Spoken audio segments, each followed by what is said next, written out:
It is officially over. The baseball season for 2023 has been put to bed. The Texas Rangers, the World Series champions. A bit of a surprise, without a doubt, man, especially if you go back to the starting of the season. And even though they had loaded back up on pitching after really spending a Brinks truck worth on their middle infield, they kind of doubled back down, man, and it really worked out. We'll get into that. We'll talk the Texas Rangers winning the World Series. We are going to talk some Corey Seager. Second time the man has been the World Series MVP. Pretty darn impressive. Silver Slugger awards were announced, so we'll go over those. The Blue Jays, they need to do some housekeeping here before free agency hits on Monday, so they need to decide on some qualifying offers. There were some options that were decided on, Whit Merrifield being one of them, and then, of course, there's a little bit of a coaching shuffle happening currently amongst the Blue Jays coaching staff, so we'll talk that. The San Diego Padres, man, I read Ken Rosenthal's article he wrote on them in The Athletic. If there is an example of investing big in guys over long term, if there is an example as to like maybe this isn't the system to take, it's possible the Padres are that example. Like, and it's funny because I don't wish to completely say the Padres were a failure in what they have done, but after 2023 and the mess within this front office, it is definitely they've got an upward hill to climb, and definitely are going to need to temper fans' expectations, as they probably need to move a mega contract or two. Juan Soto almost certainly gone, as they're not going to give out another $300 million contract. So where does he go? Where could he fit? We'll get into that.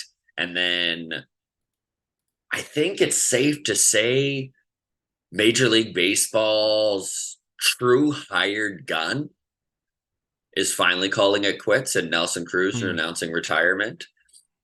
Can you think of anyone, Adam, who has just gone contract to contract, year to year, for pretty good money, $12 to $16 million for as long as Nelson Cruz? No, I guess I can't. Because he's a bit of an anomaly in that he was a star, but when you think of Nelson Cruz, do you think of a major league team? I don't. I think of a wider range of teams.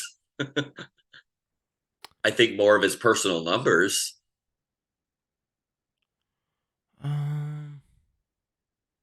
Yeah, I mean, no, he's definitely not a guy you associate with like, oh yeah, Nelson Cruz, the Seattle Mariners superstar. Yeah. Or the Texas Rangers. Yeah, no, he bounced around a lot. For a guy at his caliber, his skill set. Yeah, hired gun is a great way to put it. I love that. I Walk Off Podcast on Twitter/X. You can follow us on Instagram, the Walk Off Podcast. By the way, if you're watching this and you follow us and you haven't hit the subscribe button, could you do us a favor? Just go ahead and hit that subscribe button on YouTube there. A like is always appreciated too. I'm Scott Belford, joined as always by the best co-host in the biz, Adam Mack. This is the Walk Off, the Friday show. Hey, let's get into it. Ooh, Scott, you didn't catch. We're actually rebranding it. The new title for this show is "This Changes Everything" with Scott and Adam. I'm kidding for now. Yes, until we bring out that Shohei and the Blue Jays thumbnail, and then we've already got the title for it lined right up. Nothing will be the same in Blue Jays land. Truth revealed. Okay. Truth revealed. Yeah. All right. So, you know what, man? Listen, I am not a Texas Rangers fan. I think anyone watching the program who's seen it for a while knows that I was quite vocally rooting against the Rangers. I did not particularly like the way the team was built, but what the hell do I know? If 2023 shows anything, it's that it's a good thing I'm not running a Major League Baseball team, because I just didn't think the Texas Rangers had the bullpen and the starting depth to win a World Series. And you know what? They found a way, man.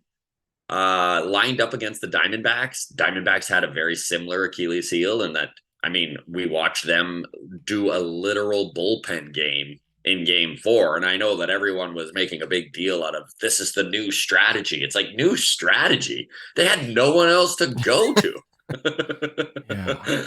Yeah. So, in a time in baseball when owners are constantly trying to find a way to not spend money, right? To give a good reason, a palatable reason to their fan base as to why they're going down a less expensive route. The Texas Rangers, man, I really feel like this was a big win for baseball in general, right? This is 2 off seasons removed from spending $500 million on the middle infield, 2 years removed from losing 100 games, 1 off season removed after doubling back down, spending big on Jacob deGrom, a huge risk, a trade deadline where they then could have stayed pat, man. The Texas Rangers could have done nothing at this deadline. They could have explained it to the fan base that this is a process. We're in year 2. We don't wish to give up assets in a building phase of this organization. And they didn't, man. They had problems at starting pitching, and they went out, they got Max Scherzer, they got Jordan Montgomery at the deadline, a very under the radar acquisition who wound up being an absolute stud for them, both as a starting pitcher and being used by Bruce Bochy out of the bullpen, because Texas didn't have a very deep pitching staff, and they had to get creative. And old man Bochy, buddy, managed his frickin' butt off. This is kind of cool too. So after all of this happened, the D-backs managing partner, Ken Kendrick, so he told Burns and Gambo, this is just a quote here, that the World Series run created an unplanned economic windfall. Shocking. You go to the World Series, you make a little money at them. And it puts the organization in a position to not insubstantially invest in this team. Isn't that nice to hear from a smaller market organization, dude? Because the Baltimore Orioles owner couldn't wait once they had a good season to come out and be like, don't get used to it. We're not signing these guys. Yeah. I think he said, you think the Padres are selling this offseason. What a crazy guy in Baltimore. Right? Yeah, truly. Truly. But you know what, man? For the Texas Rangers to have spent like they did and then win, I think that really goes a long way for convincing some of these medium to high spending franchises, organizations with money, to maybe open the purse strings. Because, dude, listen, it's so easy for these mid-range teams to point at the Padres, to point at the Yankees, to point at the Mets and be like, we won as many games as them. Why would we spend another $100 million? And the answer is for your World Series MVP, I guess. Does this mean it? I mean, this is 2 years in a row now where we've seen a Cinderella team go on a unexpected run in the playoffs, and it's been all you got to do is make it and anything can happen, but you can't quite finish the deal.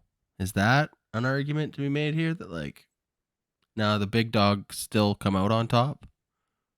Or was it a crapshoot? I still think it's a crapshoot, but yes, obviously the team with the most depth is going to be the team most likely in the 7-game series to come out the other end. I mean, we watched the Diamondbacks and the Phillies go head to head. I mean, this is, what did you feel about this World Series? Because I was actually having a pretty good chat with a buddy of mine about this World Series not being even close to the best series of this playoffs. Like, man, did I ever enjoy the ALCS and the NLCS more than the World Series. And I had such huge hopes for it. Yeah, I had high hopes for the World Series too, especially after Game 1. Mm-hmm. And then Game 2, even when the Diamondbacks won in such resounding fashion, I was like, "Oh, this is going to be anybody's game." I mean, and then it wasn't. And then it wasn't.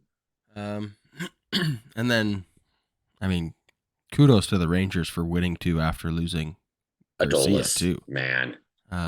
because that could have been an absolute backbreaker for a lot of teams. To come out with such force in Game 4 after losing Adolis too, right? Like, that's the thing. All of a sudden, everyone in baseball is questioning their offensive prowess without that big middle of the order bat who's literally carried that team through a couple of series. Like, Adolis had a playoffs for the ages, man. Like, he was right there, I think, with Seager for World Series MVP. And I think the reason Seager was, the guy is that after Adolis went down, Seager put that team on his back. He said, don't worry about it, guys. We've got the offensive power. We're going to get through this. I've done it. I've been here. We've been up 2-1. I know this situation. Like, there is something to be said for experience. I know that sometimes this gets under the craw of some of the younger fan base that is just like, that's the numbers. You got to go by the numbers. But there is something to be said for being there, done that. So Corey Seager, a very deserving World Series MVP. Yeah, I mean, do I think it'll increase spending from the medium market teams? I don't think so. I think if you had a proclivity to spend before, you're going to continue, and if you didn't, I don't think this change. Like, I don't think this changes much in the equation, or is something to point to of like, oh yeah, see, we should go all in at the trade deadline. Yeah. I think it's just, I think some teams are going to, and some teams aren't, and I don't think this is proof that anyone's going to be able to take to their ownership group as, hey, see, we need to do it, and here's why. I don't know. I think it's just doesn't shift the dial for me. 10 years, $325 million is what Corey Seager wound up receiving in free agency from the Texas Rangers during that 2022 offseason. He has 8 years left on his contract. If Corey Seager is just a league average player for the last 8 years, is he already worth it? Flags fly forever. If you get one World Series in 10 years and a $300 million contract, is that return on investment? Yep. Same goes for Marcus Semien. Agreed. I feel the same way, man. It's like, even if this Rangers team in this middle of the infield winds up aging terribly and they are just cursing out the last 5 years of Corey Seager's contract and the last 4 of Semien's, worth it. Yeah, totally. Especially for a franchise dude. First World Series, right? Yeah, good for them. I was surprised by that. Yeah. I was surprised by that.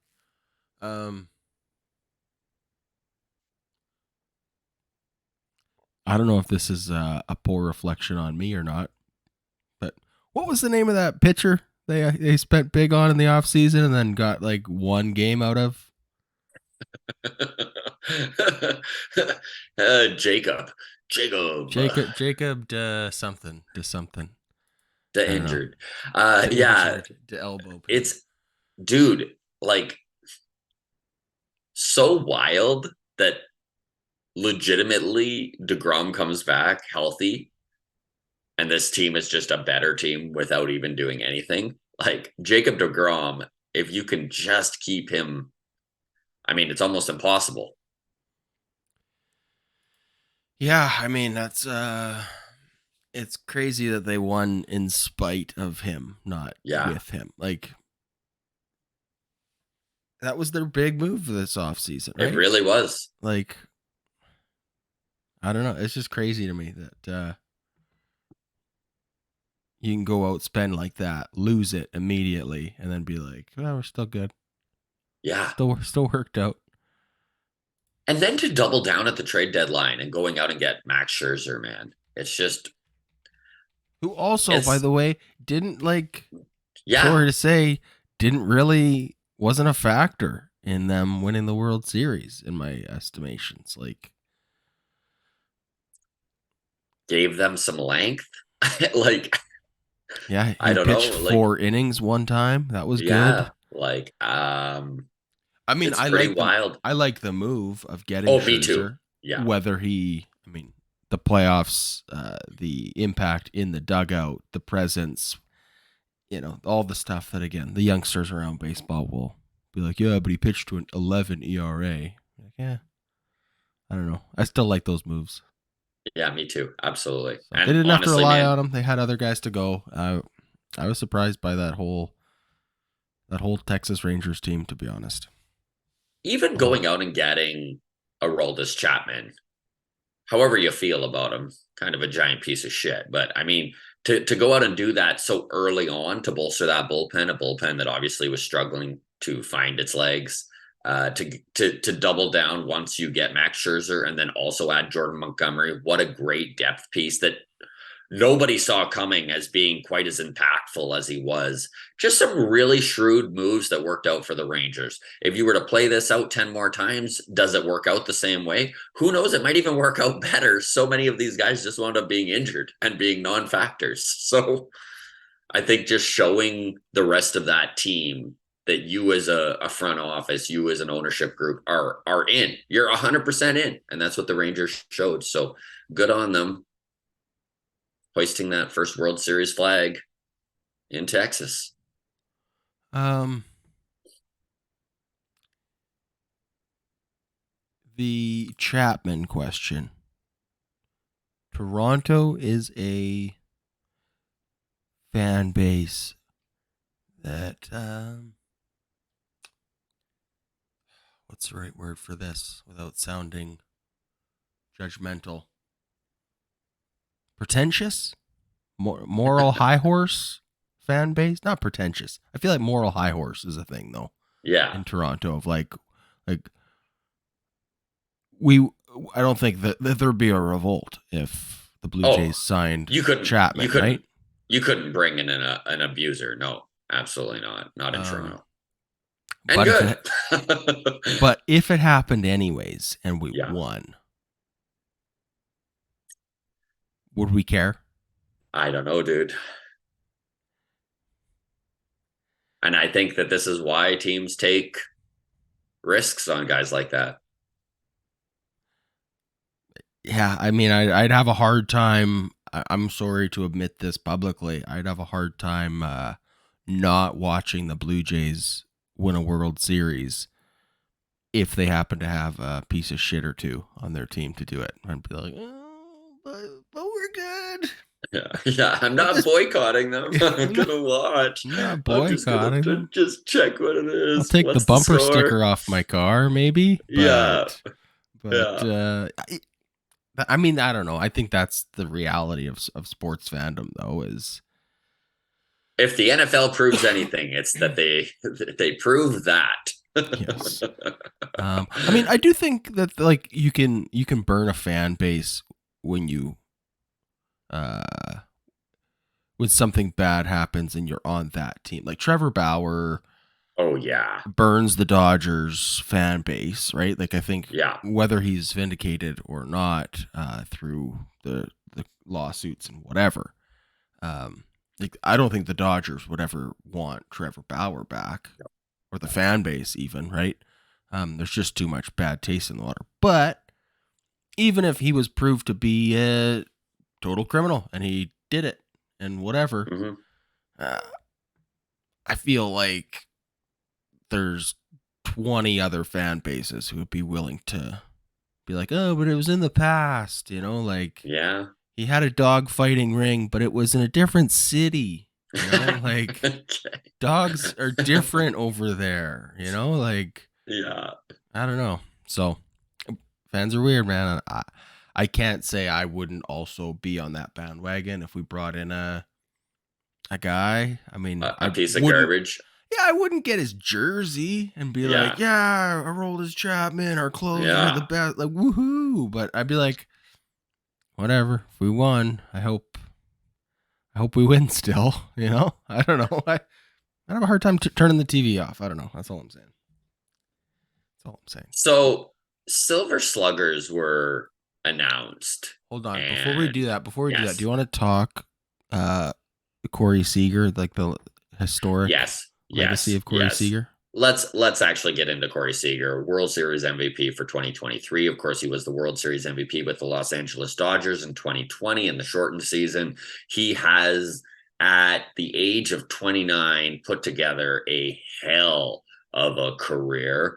Let's start with his numbers as a Texas Ranger. He gets that huge 10-year, $325 million contract 2 years ago, comes in to play shortstop for the Rangers. And how did those years look at him? Year one didn't look the greatest. Still an all-star. Played 151 games. Hit. Oh, hold on. No, last year still looked all right. Hit 33 home runs last year. I was looking at the doubles line, but yeah, home runs were still good. 33 home runs. Just a 245 batting average, but with that kind of power, you'll take that. A 772 OPS, which is well above average. Slightly, yeah. 117 OPS, so you'll take that. Not thrilled about it when you get that kind of an investment, but I think 33 home runs, regardless of what the other numbers are, you're happy with it. And you got to give a guy that year leeway to come into a new environment and kind of get used to his new teammates and his new home and so on and so forth. Well, he adjusted well this year. He hit 33 home runs again, but he did it in 119 games. So played 32 fewer games, still hit 33 home runs. Batting average 327. Wow. OPS 1013. That's an OPS plus of 170. 70 points above average. Holy cow. Yeah, really good. So. And then he carried that into the playoffs and won World Series MVP. Just so impressive, man. 29 years old. What's his career numbers look like to this point? Career numbers. Loading. 906 career games. He has a career batting average of 292, 170 home runs, career OPS of 873. Such an impressive career OPS. Like, just such a superstar. One of the best in the game. Career OPS of 134. I mean, those are Hall of Fame numbers. His per 162, which is my favorite way to look at career numbers, is 30 home runs per 162. So, pretty good. Pretty good. All right. Notable with Corey Seager. Did he have an amazing playoffs this year? Yeah, absolutely. No argument here. 6 home runs, 12 RBIs, 318 batting average, OPS of 1133. I think the comparison was to Adolis Garcia and like, oh, I wish we had a guy like that. But a lot of people, I'm sure, feel the same way about Corey Seager. And I think it's just important to note that his first 5 games in the postseason with the Dodgers, he had a batting average under 200 and 0 home runs. Yeah. Bo Bichette, Vladdy, they have like 6 games.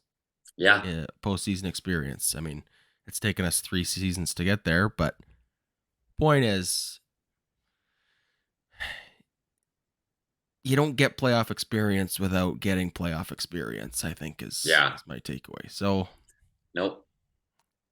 So let's move on to Silver Slugger here. We are going to get into the Blue Jays and their offseason really quickly. So the 2023 Silver Slugger finalists are here. Okay, so for the outfield in the American League, and we're just going to do the American League here as we're mostly focused on the American League with the Blue Jays being there. So in the outfield, Randy Arozarena, Adolis Garcia, no surprise there, Aaron Judge, Luis Robert Jr., Julio Rodriguez, Anthony Santander, and Kyle Tucker. In catching for the Silver Slugger, we're looking at Salvador Perez, Big Sal still in there, Cal Raleigh with the Seattle Mariners, and Adley Rushman, the big. It's funny. I love seeing Sal Perez and Adley in there. Just kind of the two generations of stars.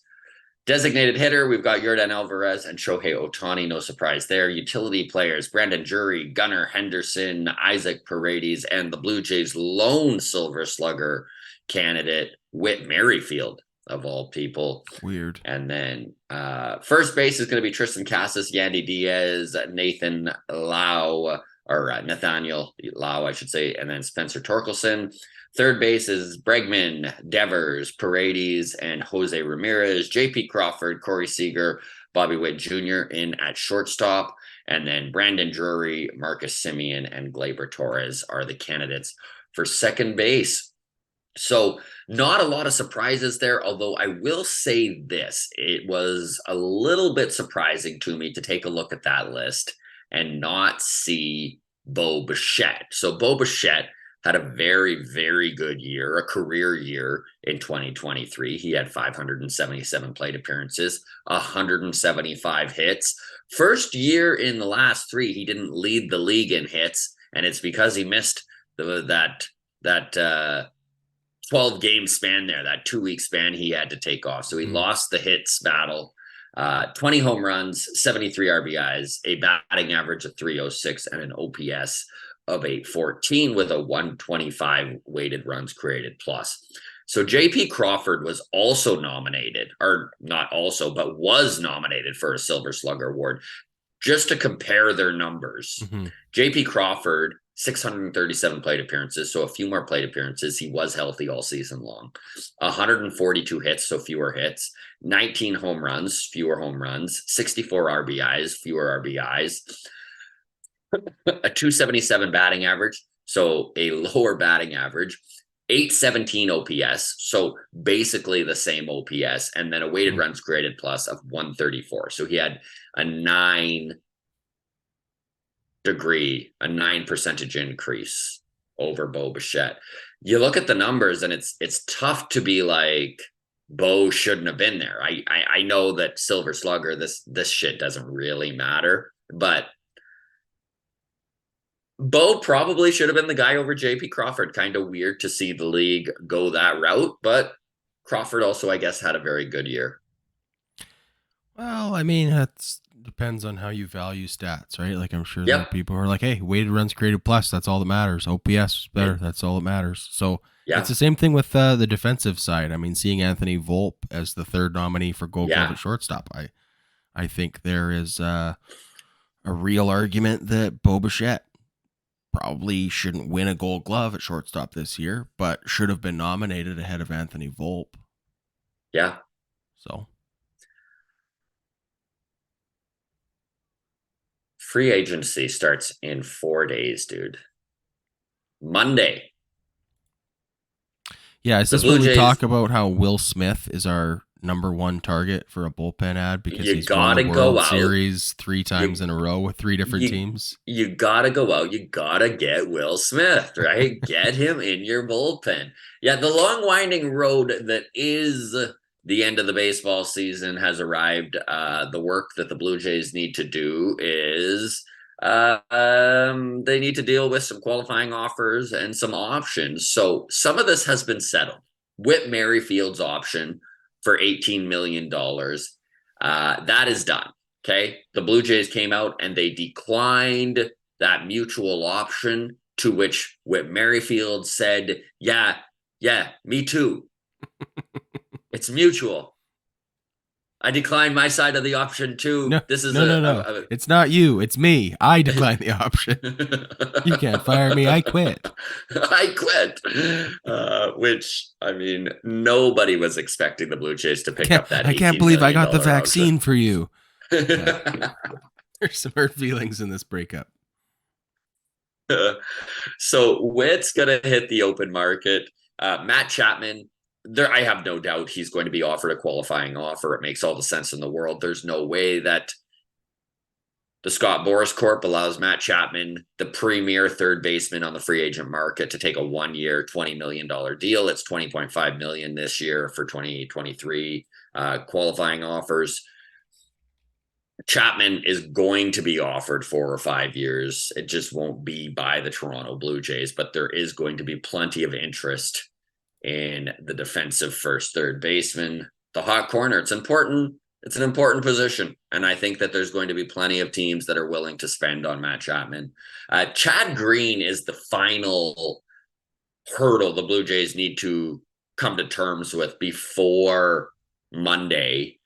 It's kind of a messy one. So it's a multi-layered option. The 32-year-old pitcher who returned from Tommy John surgery looked pretty good at the end of the season for the Blue Jays. I don't think there's any way that the Blue Jays take his 3-year, $27 million option. That breaks down to $9 million a season for a guy that's 32 years old in the bullpen. I also can't see Chad Green taking the 1-year, $6.25 million option. So that does leave a 2-year, $21 million option, which is possible. Do the Blue Jays want to spend $10.5 million a year on a bullpen piece?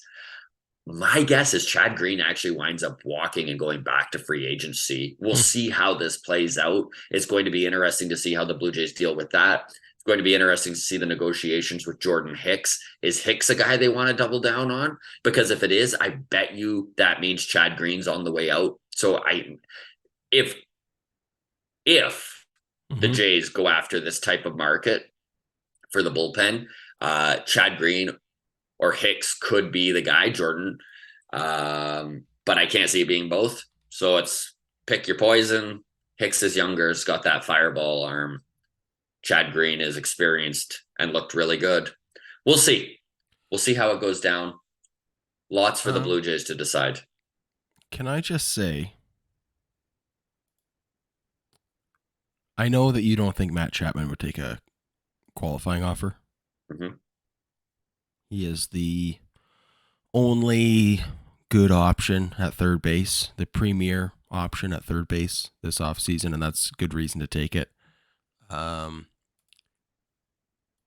Reason to take the qualifying offer is obviously this is one of the worst seasons of his career on both sides of the plate. Mm-hmm. He would also be the premier option at third base in free agency next season. There is interesting. No one. I mean, Alex Bregman is the only other name that stands out. He's also like 31 years old. Do the Astros let him go? I don't know. Otherwise, you're looking at 40-year-old Justin Turner, 36-year-old Eduardo Escobar, 33-year-old Brandon Drury. There's not much else available. So I just mean that's maybe hey, let's take the qualifying offer. Let's rebuild our value. You got to get back to the batting cages or something. If he has a successful prove-it season on a 1-year deal, whether that's a qualifying offer with the Blue Jays or a 1-year deal with the Texas Rangers, for all I know, a 1-year prove-it deal could result in a $250 million contract instead of a $125 million contract. I don't know. But Jays will probably still offer him a qualifying offer, right? Oh, yeah. I think they will. If he took it, would you be disappointed if he did take it? Nah, I'd be fine with it. 1-year deal. It's more than you want to pay him on a 1-year deal. But honestly, in my opinion, he can't regress anymore. I mean, famous last words, I guess. But I do think that there is nothing but some step forwards to be made in Matt Chapman's future. I think that he's going to return to the stalwart third baseman that he's always been. I know his defensive numbers were down this year, but I guess the argument that I just made for him accepting a qualifying offer because he would still be a premier third baseman next year is also kind of applies to why you wouldn't take the qualifying offer. And if you did want to do a 1-year prove-it deal, even if it wasn't at $20 million, even if you went for $12 million to the Detroit Tigers or whatever, you're risking $8 million. The floor is probably still there in next year's free agency. You're like, I'm still going to get whatever I would have gotten this year if I don't have a good year. It's only an $8 million gamble that way with the upside. And I there. think, So, I think yeah, even I've if he talked did, myself out of that. even if he did turn down the qualifying offer, I think if he was going to take a 1-year deal, he could still find a team that'll give him $21 million. That'll Sure. just bump that, right? Yeah. Like, sure. Yeah. No, you're right. I've talked myself out of that. So there we go. And then last but not least, the already changes have started to happen for the Toronto Blue Jays amongst the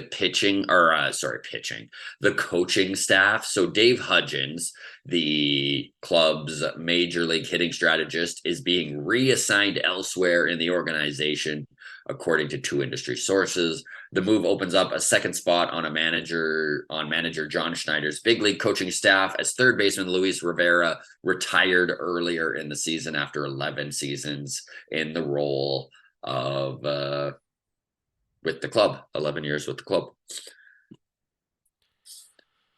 I'm excited. The Kevin Lowe treatment, the Edmonton Kevin Lowe treatment, where you're reassigned, you're promoted up out of that position. Promoted up. Yeah, it's Michael Scott, salesman of the year 10 times in a row. Now you're the regional manager. Good luck. Yeah. All right. Is this going to have impact on... Hold on, let me ask you this. This changes everything, right?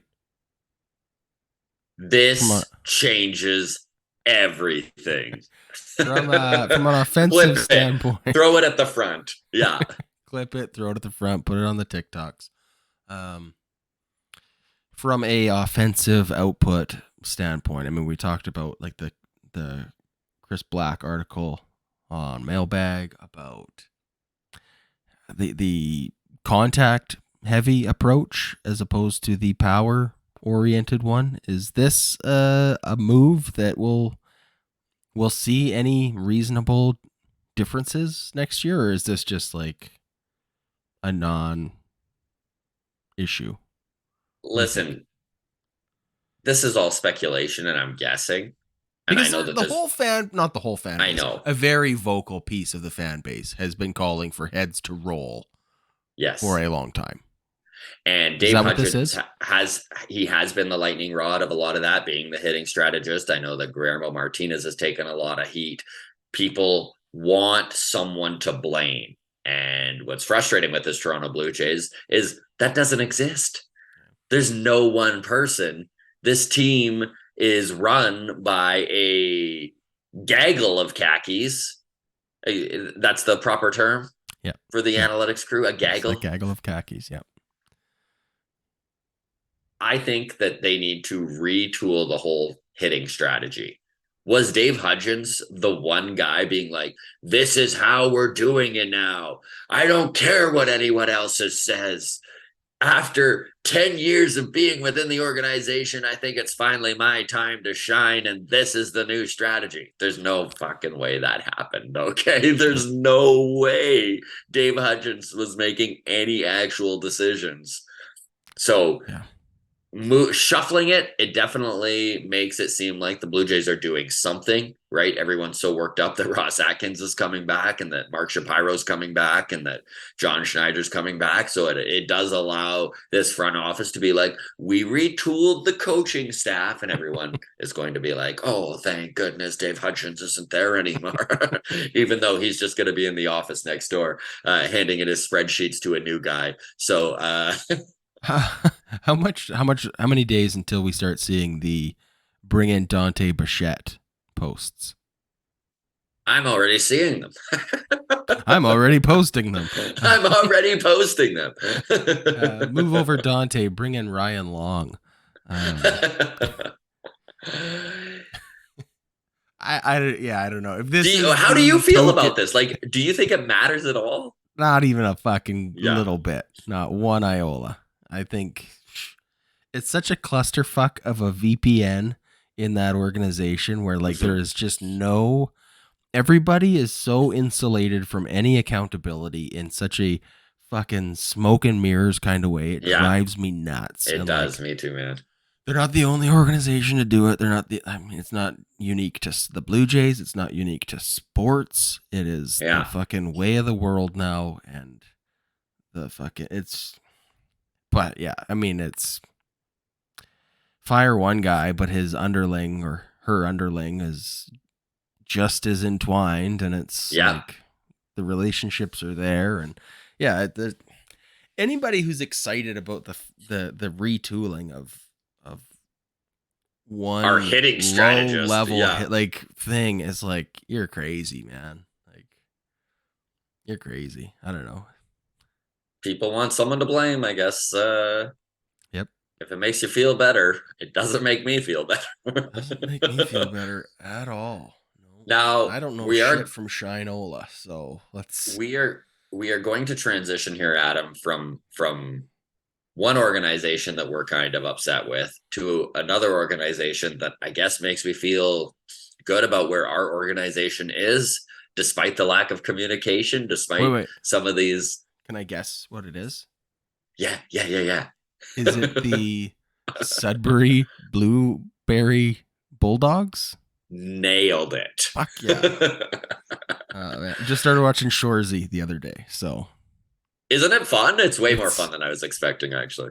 is way more fun than I was expecting and way less kid appropriate than my brother promised. So Yes. my daughter is Oh, learning a lot of new words. Uh, we watched 3 episodes last night. I only had to cover her eyes for one scene. she's ready to hit the ice now and put Oh some of yeah. these teachings to work. Oh, Yeah. big time. As I was tucking her in, I said, "Good night, Shorzy." And she gets right out of bed. She goes, "Can you please call me that from now on?" I was like, "Fuck no. That is You're not a like, nickname fuck. that's gonna stick." Sorry, kiddo. So we'll see.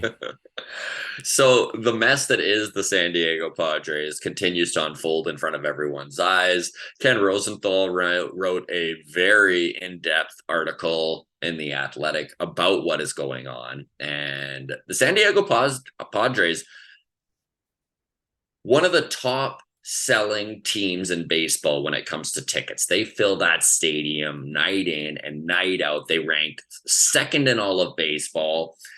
And despite that, at the end of the year, they had to borrow $50 million to address short term cash flow issues and meet their obligations, including player payroll. People briefed on the team's finances told The Athletic. Payday loans, Adam. Oh, what a risky game to play. Now, before everyone kind of blows this out of proportion, a lot of teams do this. Like borrowing money within a season isn't that big of a deal. Large organizations have money and have debt for a reason so that they can move stuff around. That said, it is a little bit of a red flag. The Padres started the season with a payroll of about $250 million, third most in baseball, and an outlier among teams that play in a similar bottom third tier of the market. The investment generated excitement and income. The club set a franchise record with 3.3 million tickets sold this year and still had to borrow money, right? And I think the big reason for this is the payroll. So last offseason, the Padres signed shortstop Xander Bogaerts to an 11-year, $280 million contract. They signed pitcher Yu Darvish to a 6-year, $108 million contract. 37-year-old Yu Darvish is who they re-upped on for 6 years there. Of course, third baseman Manny Machado had his contract picked up to an extended. So he had an 11-year, $350 million contract. We're all aware of Fernando Tatis Jr.'s mega contract. Mm-hmm. So you start to break down all of these contracts. Jake Cronenworth has like a 7-year, $125 million deal. Like there are a lot of beefy contracts in this Padres organization. Juan Soto, they spent a pile of prospect capital to bring him in and have been incredibly underwhelmed. I think the rumors are that they're looking for a similar haul back to trade Juan Soto, but they need to trade Juan Soto. They absolutely have to. They're not going to be able to sign him, and their cupboards are currently bare. They have spent prospect after prospect, top prospect after top prospect to bring in some of these stars, right? Josh Hader was a good example of that. They went out and got him at the deadline last year. I don't even know what to say about the Padres, man, except that I'm really excited to watch what happens this offseason because I really do think there could be, like, honestly, man, they trade Juan Soto and Yu Darvish. Like, that is so wild. And it definitely opens up the landscape, the trade landscape for those of us who are intrigued. Would you rather have Juan Soto and Yu Darvish or Shohei Ohtani?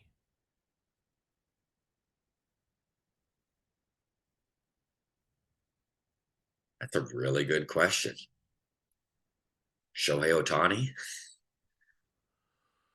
But Juan Soto, man, like the thing with Juan Soto is 25. Like he's 25 years old. Maybe I'd And rather Juan Soto and Yu Darvish. and Shohei Ohtani coming off the arm injury. Like I I mean, the miracles of modern medicine aside, it's still a question mark if he ever pitches again, how good he is if he does. Is he a starter? Is he a bullpen piece? There's question marks around that. I think I'd take Juan Soto and Yu Darvish. Is that crazy? Browns crew. This is where we need you to come in here. We'll tackle this in mailbag. Juan Soto and Yu Darvish or Shohei Ohtani. If you get your wish, obviously, if the Jays were to do something crazy like go out and make a mega blockbuster trade for Juan Soto, you'd really hope that they had the money to lock him up, right? And I'm really curious if Juan Soto would even consider that, or if he's just dead set on going to free agency, which 1 year away, why wouldn't you? Yeah, I mean, okay, I would rather have Juan Soto provided we can lock him up. Yes. I do not prefer Soto and Darvish if it's 5 more years of Darvish and 1 more year of Soto potentially. Yes. And you lose Ricky Tiedemann and Orelvis Martinez. Oh yeah. But you win a World Series, Scott. But you win. Yes, yes. The guaranteed World Series win when you make a big move. Who is safe on this Padres team when I'm looking at these big contracts? Manny Machado, Fernando Tatis Jr., Xander Bogaerts, Yu Darvish. I feel like I think Xander Bogaerts is safe because no team would want to take on that albatross of a contract for a 31-year-old declining shortstop. Is that safe? Is that a lot of scary words? Yeah, I think he's safe. I think Fernando Tatis Jr. is safe. Mm-hmm. There's a lot of mystery boxes left to open in that advent calendar. There might be some good years left on Fernando Tatis Jr. I'm terrified of that contract from him, though. Yeah. But the ceiling is there. We know what the ceiling is with Fernando Tatis Jr., so maybe it's not that bad. Manny Machado. Like, maybe if Fernando promises to stop getting in motorcycle accidents, I would feel a little better about it. Like, it's I'm almost more worried about Fernando Tatis's off season than I am him getting injured or the things that could happen in season.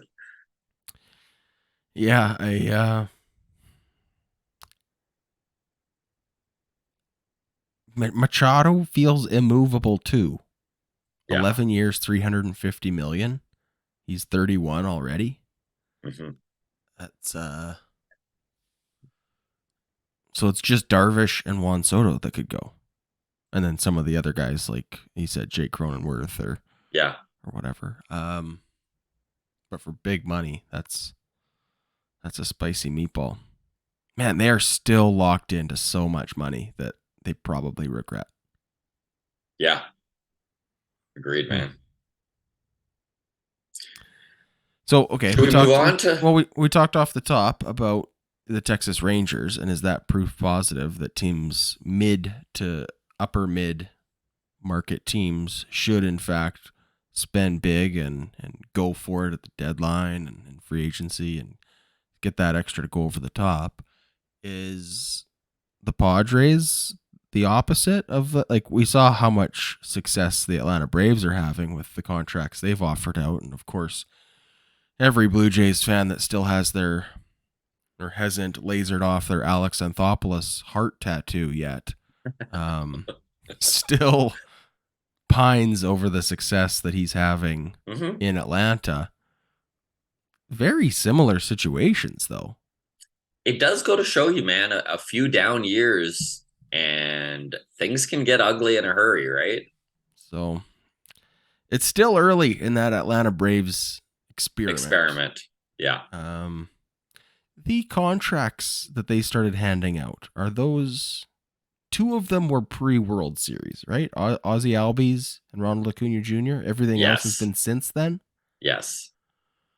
The two best contracts. Right. The two biggest heists. If they don't win another World Series, though, how much can we say that method was effective? Like, you can point to those two contracts and go, well, that sure worked out great, but is that just too lucky? You know, you bet early on some prospects having a high ceiling and a high floor and them paying off, like you hit the lottery?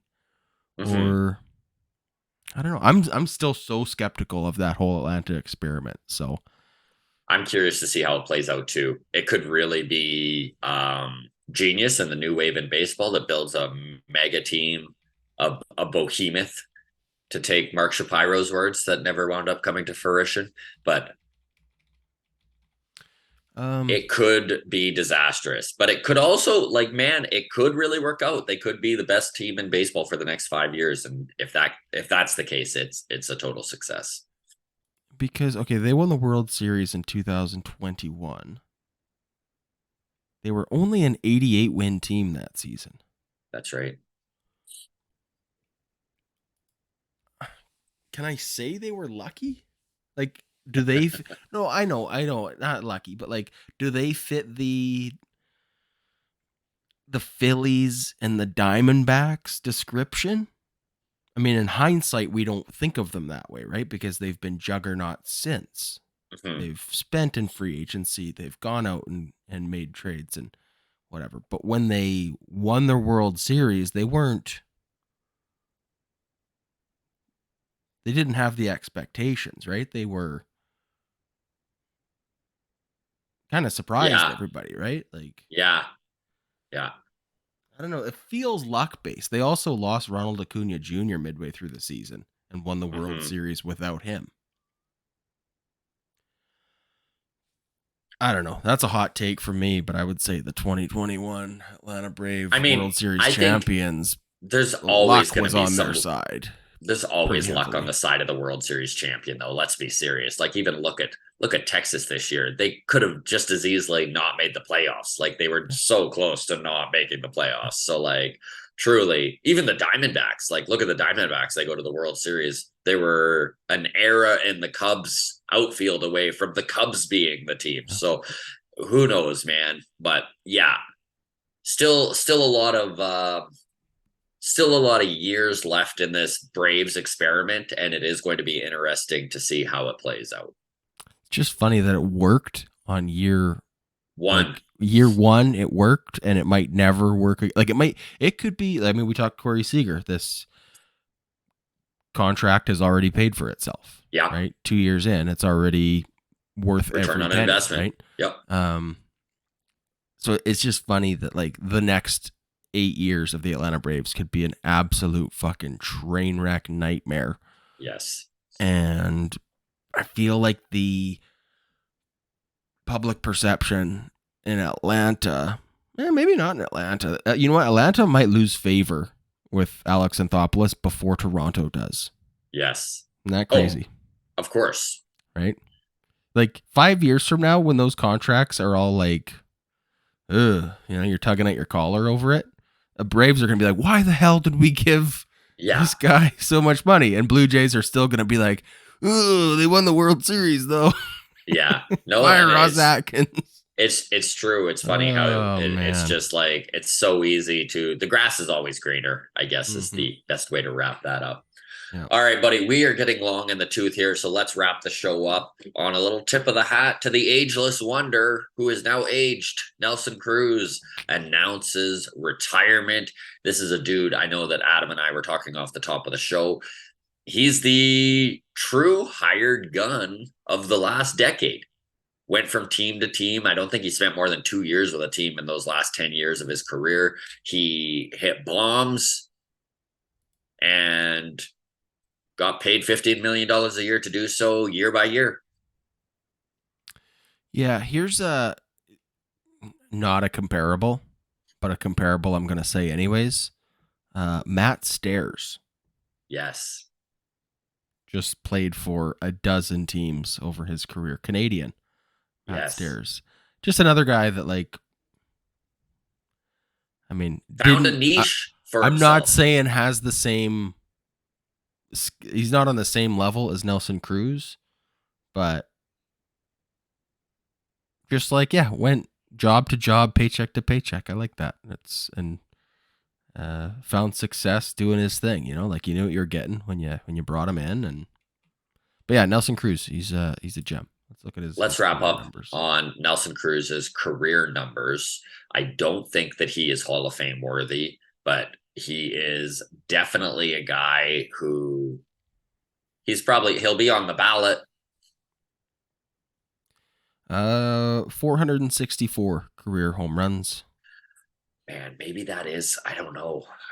Like if Uh, he hit 500, that's yeah, I almost know. it's like a guarantee, right? I know. 1,325 RBIs. Career batting average 274. Career OPS though 856. Maybe OPS he is a plus Hall for of his Famer. career Wow. 130. He played for 19 seasons, 4 of which were below 100 for an OPS plus. Right. The other 15 years that he played, well over 100. Incredible. Some 148s, 171, 168, 159. Lots substantially better. The hardware to his name: 7-time All-Star, 4-time Silver Slugger, ALCS MVP. Wow, when you say it all out like that, maybe like I want to kind of walk back saying he's not a Hall of Famer. Like maybe he is. I mean, again, the Hall of Fame is a bit of a joke, so who cares? But I care. yeah, like frick, what a career. Good It's funny career. because he was a DH for so long. Mm-hmm. I have this like stigma in my mind around him where I'm like, yes, he's very valuable, but you know, Yeah, I mean, from a DH, you feel like you should be getting more almost, right? mhm. Yeah, if he was a career DH and he hit 500, I don't know why it's such a stupid how milestones are so, Yeah, 501 feels so much better than 499, but agreed. 515 doesn't feel any better than 501, Nope. so 545 doesn't feel any better than 501 in my no, opinion. Like it's just exactly. like, yeah, Like it's just, yeah, it's you look at the first digit and you go, oh cool, you got 400 whatever. It's yeah. I don't know, he's in the 400 club. Cool. But Yeah, I don't know. Nelson Cruz, is he a Hall of Famer? drop it in the comments, folks. What do you think? I'm gonna say yes because Okay, I like I that. I think he was likable. My Yes. impression of him, no off-field drama that I'm aware Yeah. of. And I think that's With those numbers and being a nice guy. Yeah. you know, we just see so many guys held out because they're a jerk and nobody Uh-huh. liked them, right? I feel like the bump goes the other way too. So Yeah. I'm gonna say that. That's my argument. And we'll leave it on that. Thanks so much, everybody, for listening. Hit that like and subscribe button. We really appreciate it. To all of you listening on audio, really appreciate you. Thank you very much. Feel free to rate the podcast. That always helps us. Pardon me.